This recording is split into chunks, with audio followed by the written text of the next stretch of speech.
Isang malaking wildfire sumiklab sa Los Angeles, California sa Amerika at India. Nanindigang magpapatuloy ang kanilang pagkikipagtulungan sa Afghanistan. Si Joy Salamatin sa sentro ng balita. 5 ang patay matapos sumiklab ang wildfire sa Los Angeles sa California sa Amerika. Dahil dito, 1,000 kabahayan ang natupok at nasira, bunsod ng malawakang sunog. Aabot naman sa 100,000 residente ang inilikas dahil sa mabilis na pagkalat ng apoy.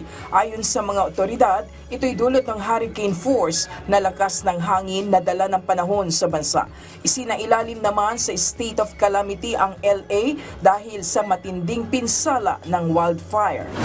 Mas paiigtingin pa ng Indian government at Taliban government ang kanilang kolaborasyon, kagaya ng paglulunsad ng mga proyekto para sa ikabubuti ng Afghanistan. Anila, ito'y bilang tugon sa mga naranasan na kaguluhan at kalamidad sa bawat rehiyon.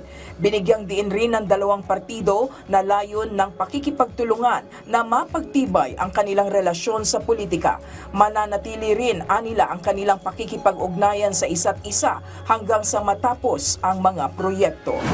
Patuloy naman ang Iraqi archaeologist sa pagbuo ng mga nawasak na ancient treasures, bunsod ng naging kaguluhan sa bansa. Ayon sa mga eksperto, ang mga artifact ay nasilayan 3,000 taon na ang nakararaan.